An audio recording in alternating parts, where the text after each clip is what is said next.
Hello, welcome back to another Craig and Dave Unscripted and another episode in our journey with Mission Encodeable.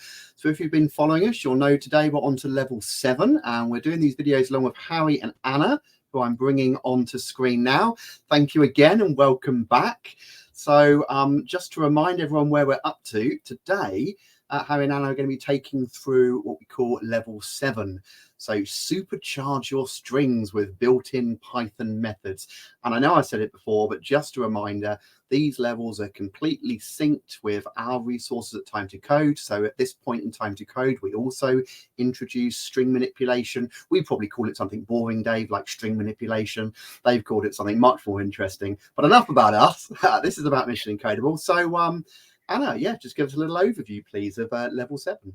Yeah, so level 7, as you said, is all about strings.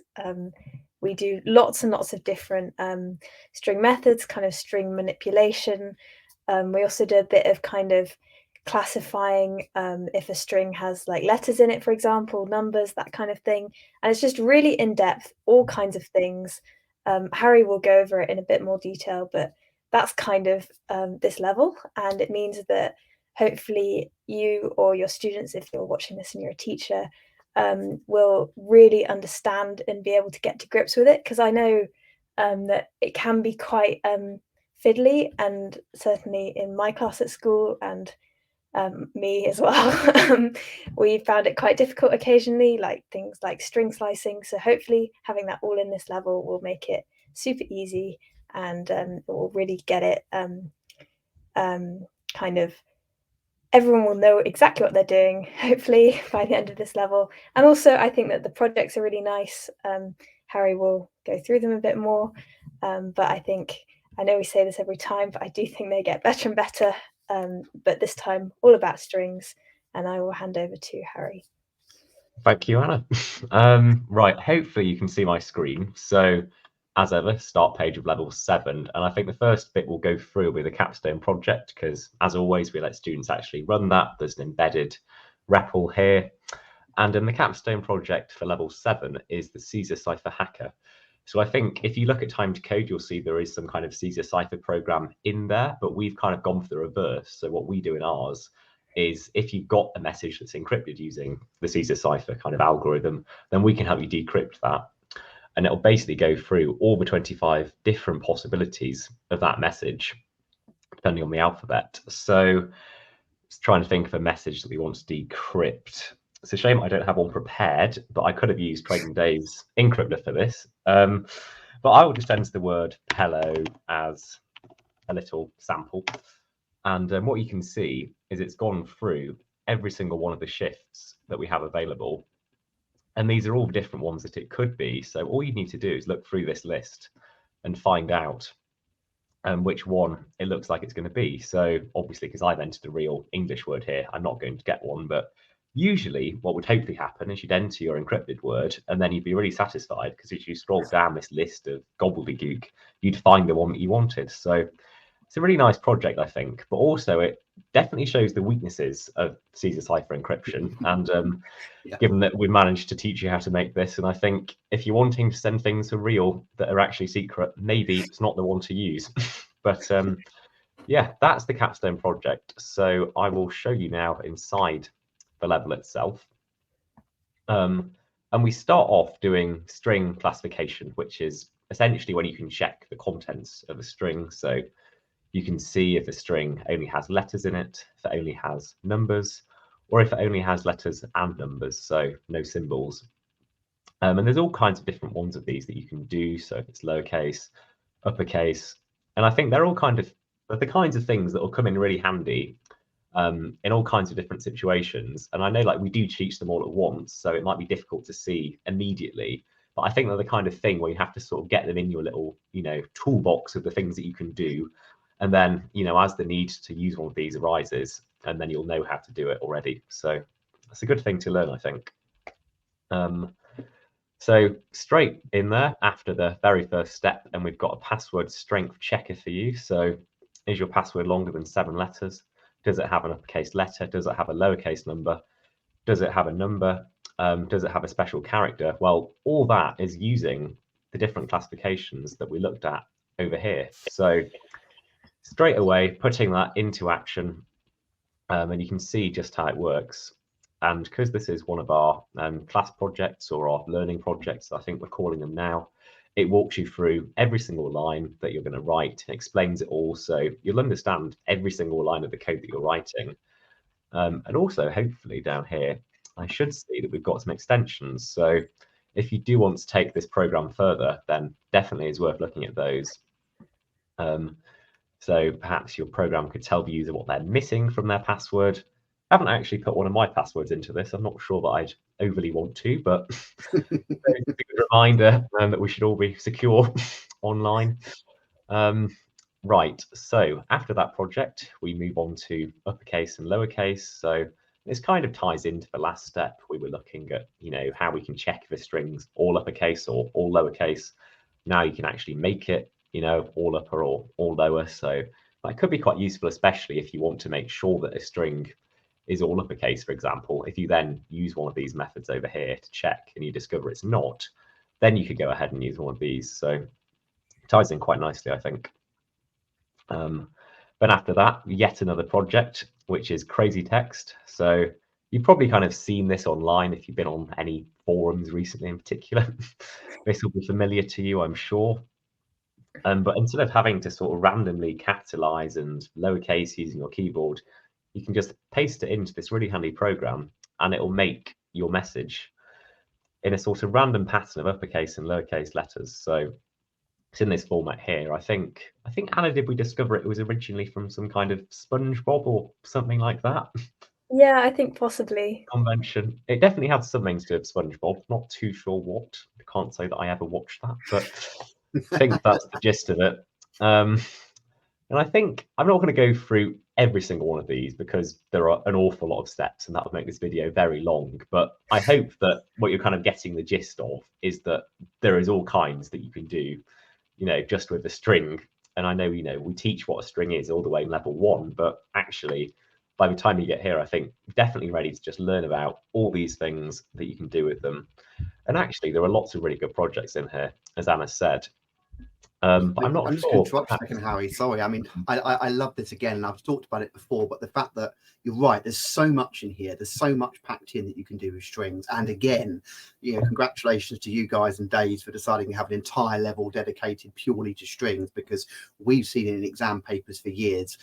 The exam boards love throwing in questions to do with string manipulations, and it stumps students left, right, and centre. And what I like you've done here, as you've done with all the other levels, is it's right. There's a lot to do, but we'll do a couple of things, and a project consolidates those. Couple more. I can see more coming up. Pig Latin, Hangman.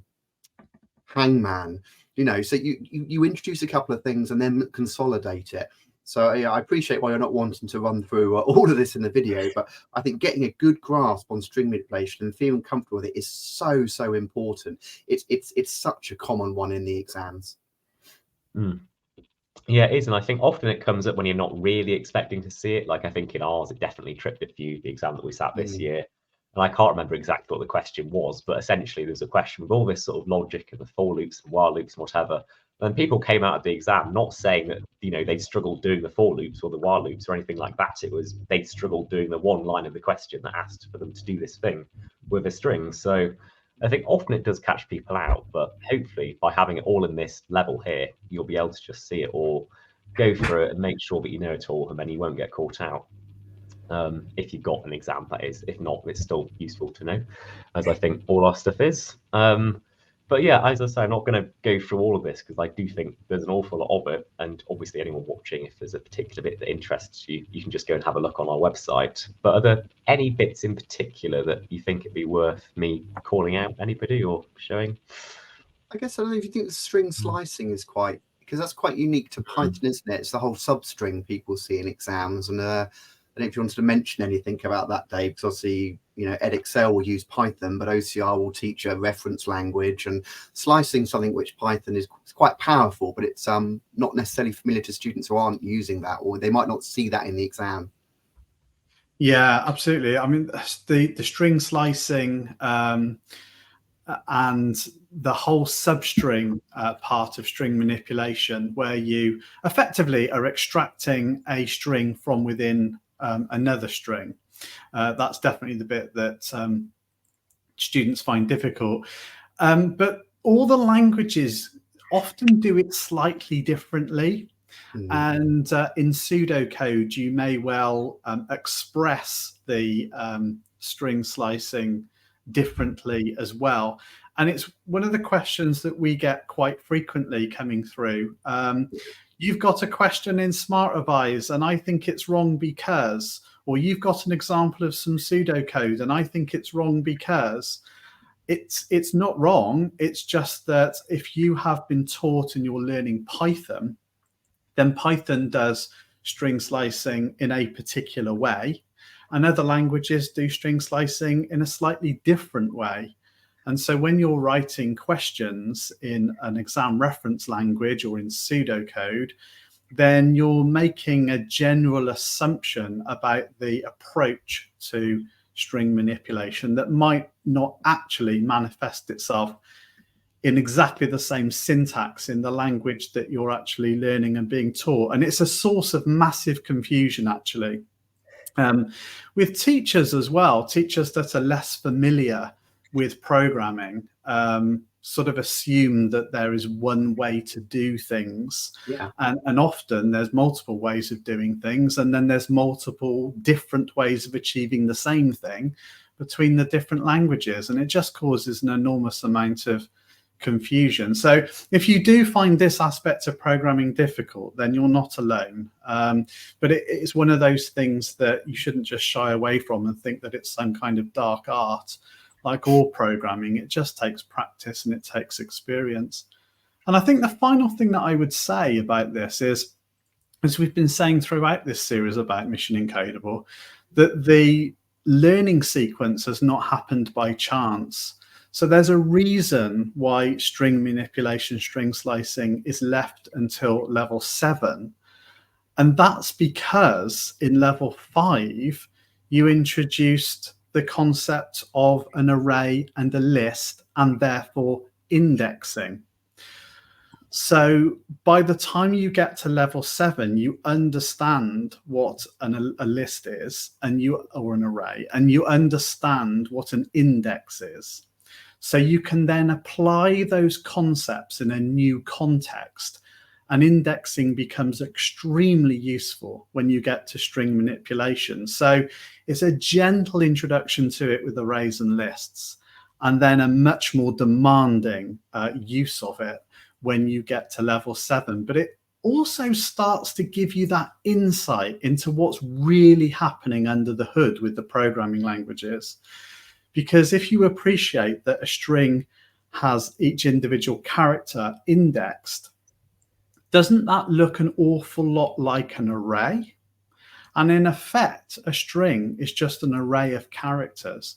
So the sequence of learning has been really thought through in terms of, let's not just do string manipulation early in the scheme, but let's think about what students have learned when they get to this stage already and how we can build on that. So it's one of the strengths of Mission Encodeable. There's a real solid learning journey. Marvelous. Wow, a whole level on string manipulation. I love that. Anything else particularly you want to highlight, Harry, or are you happy you've given us the highlights? Not from me. I think those are the highlights. But yeah, I hope people will enjoy it. And as ever, really great projects in here. I know we haven't had time to go through all of them, but there is Hangman there as well, which is a classic. I feel it would be rude not to point that one out. So hopefully people will really enjoy that one. And then the capstone project, I think, is quite interesting too. So yeah, that's all from me. Not sure if you've got anything, Anna. No, I haven't. I think that's great. Brilliant. Well, fantastic. Well, you know what I'm going to do now, because you've been used to it. I'm going to put you on the spot. What level are we looking at next week? Harry quickly glances off screen. Oh. But no, what I was trying to pull up was my my notes, because I'm about to do the next level. But I can tell you. I'm mean. I'm saying it's becoming fluent with files and achieve I definitely knew that. handling excellence. So yes. I feel really bad now. I think that's the first week we've caught anyone out. Thank you very much again, both of you. Thank you very much, both of you. That's brilliant.